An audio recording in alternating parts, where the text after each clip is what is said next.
The Coalition and parts of the media have seized on a report that says Australia could be set for widespread blackouts. Eastern Australia faces a heightened risk of blackouts from 2027 amid fresh warnings from the energy market operator that the grid is underprepared to manage the planned closure of the Eraring power station in New South Wales and the surge in rooftop solar. This shouldn't come as a surprise to anybody. The renewables rollout, that ideological approach that Chris Bowen and the Labor Party have taken, we've been saying for some time, isn't just pushing prices up, it's also risking the stability of the grid. To drive out the fossil fuels. So how could they have been so effective in driving out the fossil fuels, yet they haven't replaced it with anything else that can provide that inertia?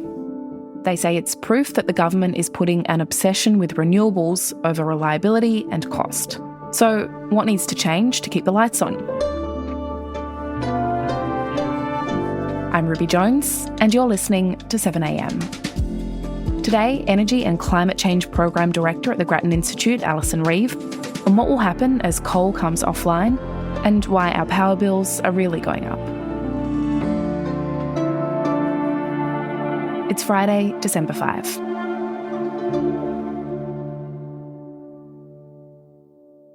So there's been a lot made of the energy market operator warning that Australia could face a spike of blackouts as coal-fired stations come to the end of their life. So tell me what they've said exactly. Yeah, the report pointed to an emerging gap because of the planned closure of Eraring power station in New South Wales, which is scheduled for 2027.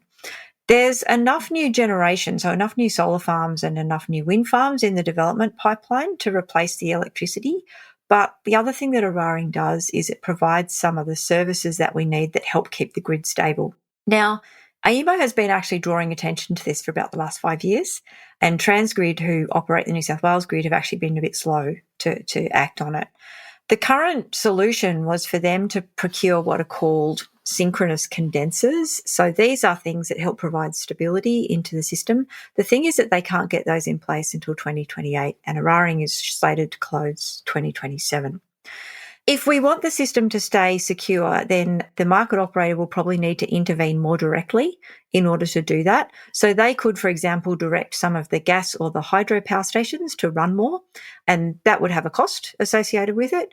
And, I think it depends on how long it takes for the transmission company to get this procurement process done. It's sort of taking them about 3 to 5 years to do these procurements. The thing is that when a coal plant wants to close, it only needs to tell the operator 3.5 years ahead of time. So there's a little bit of a mismatch there between the amount of notice you have to give and how quickly people can put things in place to replace the system services. Okay, and the Coalition has seized on this and they say that it proves that the transition to renewables is failing. So tell me about the way that they are framing what AEMO has said.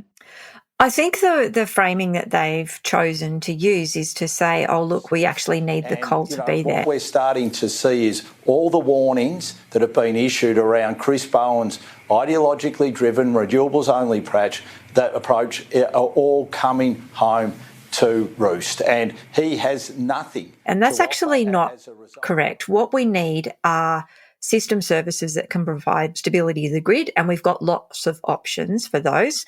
We can use gas, we can use hydro, we can use the synchronous condensers. You can do a little bit with batteries and clever electronics as well. The thing that's actually failing here is that the processes that were set up in the late 90s to manage the electricity market aren't fit for purpose anymore. We designed those for a very steady state market where we weren't going to build very much and we weren't going to build very quickly. And that's not where we are today. We're in a place where there's been this really rapid change in technology, and we've got a rapid and a really large building task to do, and regulation hasn't kept up with it. The way I kind of think of this is that if climate change went away tomorrow, we would still have this problem, because Eraring would still close because it's not making enough money to stay open, and we'd still be wanting to replace it with the cheapest possible combination of technology, and that would be solar and wind and storage and a bit of gas for backup, and then something that helps to provide the system strength. So this isn't really a problem with the transition to renewables per se. It's a problem with the way that we've set this system up. Okay. Can we talk a bit more about the transition? What is the data on how that is going? How much power are we getting from renewables at this moment in time? And what is that doing to electricity prices and to the security of the energy grid? Sure. So renewables are about 40% of electricity at the moment. In September and October of this year, they were the largest source of electricity in our big one, which is called the National Energy Market. That's the East Coast market. That's the first time we've had more renewables than coal. So that's a really big milestone. Renewables are not pushing up prices. So the three things that have pushed prices up since 2022 have been the war between Russia and Ukraine, the weather, and the age of the coal-fired power stations. So the war between Russia and Ukraine pushed up the price of gas and coal, and because most of our electricity over that period of time came from those sources, this pushed up electricity prices. At the same time, we also had lots of floods, and so that flooded some coal mines, which meant we couldn't get coal. It flooded railway lines, which meant we couldn't get the coal to the coal-fired power stations. And then the other thing is that those coal-fired power stations are getting old and they're less reliable, and that means that they just fail more often. And because those failures are sudden, that often means that we get gas coming in to fill the gap if we need to. And because gas is a very expensive form of generation, that means you end up with higher prices.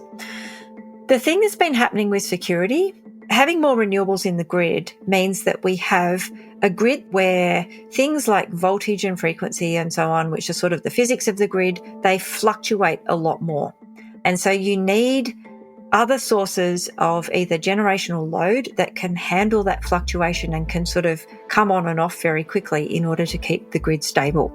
So that is why people talk about the need for using gas for backup and also hydro, because both of those can come on and off very quickly. Coal can't come on and off very quickly. And so that is one of the reasons why coal is kind of getting left behind in this whole process, because coal doesn't play well with the grid that's got lots of renewables in it. It also really frankly finds that it can't make a lot of money. Okay, there have been delays and cost blowouts though, right? So what would you put that down to? Where is the transition genuinely struggling? Yeah, a lot of this is because we're trying to build a lot of stuff really quickly. And we are also doing that in a period of time where we were coming out of COVID as well. That means there's been quite a queue for projects to get their planning approvals. And the thing is that when there's a delay in your planning approvals, there's more time in which your costs can blow out. You know, the people that you want to buy from will revise their costs and those will tend to go upwards. Costs have also gone up because inflation's gone up, so the cost of everything's gone up. That's been a bit of a worldwide phenomena as well. And the rest of the world is trying to build a lot of renewables very quickly as well. So we're kind of in competition with a lot of other countries, particularly for equipment, so for wind turbines and that sort of thing. So those are the kind of things that have been the problem here. They're not really engineering problems, they're logistics problems. Coming up, with Australia set to badly miss our 2035 emissions targets, what would it take to get back on track?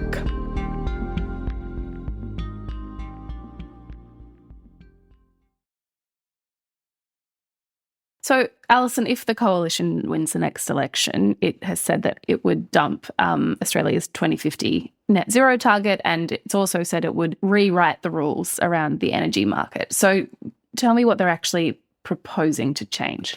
Yeah, so the two things they want to change in the energy market rules are to scrap the reference in the rules to meeting emissions reduction targets. And then they've also said that they want to establish a thing called a capacity market.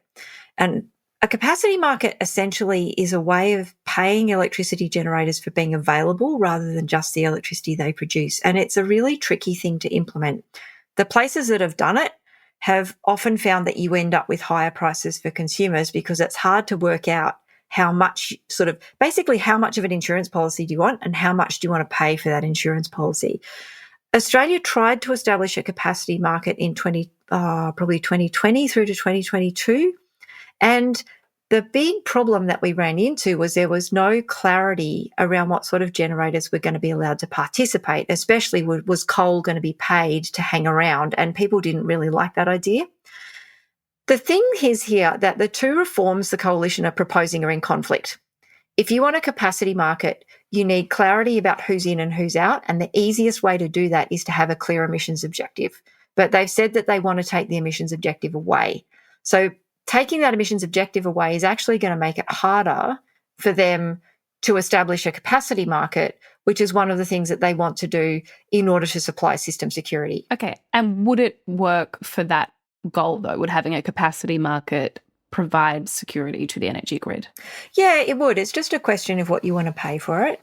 And I think there is a real question about whether you let coal into it or not, because you can pay the coal to stay open, but it doesn't fix its reliability problem because it doesn't change how old it is. I think of it as being a little bit like having an old car, right? You can pay for a new gearbox, you can pay for a new clutch, you can put a new carburetor in it, and you'll still be able to drive around, but it's going to get more and more expensive, and the car is still not going to be as reliable as a new one. So you will be paying if we keep the coal online for longer. Okay. And the coalition also talks about delivering more gas and cheaper gas. And the Labor government also says we need gas to bridge the transition to renewables. So what can be done to lower gas prices? Yeah, so there's two things that drive the cost of gas. One is the cost of what it takes to extract it, and the other one is what our overseas customers want to pay for it. The thing is that gas is not a renewable resource. Once you've extracted it and burnt it, it's gone. And the gas industry started with the cheapest and the easiest to extract gas. But the thing is, we've used that all up now. So the gas that we are getting now is more expensive because where we're getting it from is harder to access and further from where the users are. So we aren't going to ever see a return to the sort of prices we had in the past because the cheap gas is no longer there. On the international price side, that happens because most of the gas that we extract goes overseas, and those customers are willing to pay more for it than Australians are, and that pushes the price up. I actually think rather than talking about lower gas prices, what we should be talking about is lower gas costs. If we reduce how much we depend on gas, if we're using less of it, we can actually afford to pay a little bit more for it.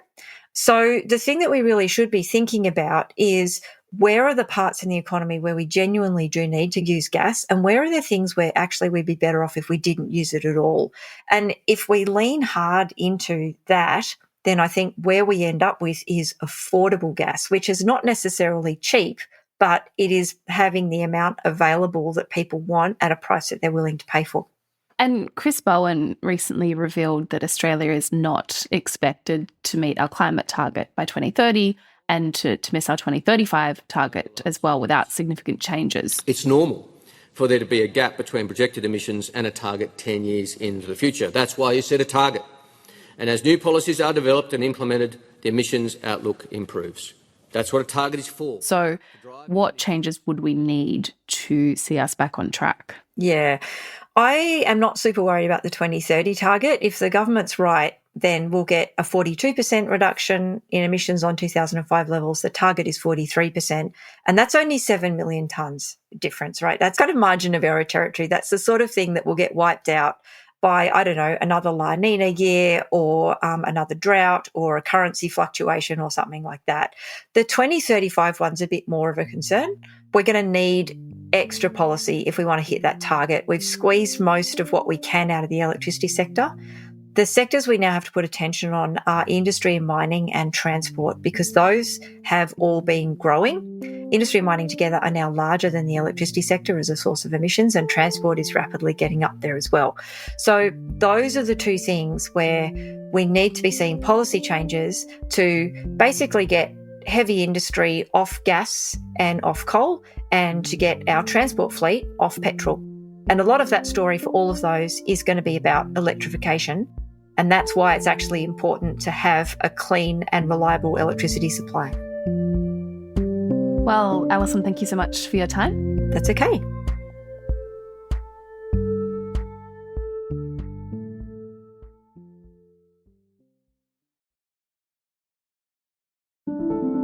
Also in the news, the federal and state governments are now carrying more than $1 trillion in public debt, according to new figures from the Parliamentary Budget Office. The report shows governments will spend more than $50 billion a year just servicing their loans, almost as much as the entire annual NDIS budget, as health and infrastructure costs continue to rise. Tasmania's credit rating has been downgraded over concerns about its growing debt, while Queensland and South Australia are forecast to record the fastest increases in borrowing. And a South African neo-Nazi who took part in a protest outside the New South Wales Parliament has left the country after his visa was revoked by the Home Affairs Minister.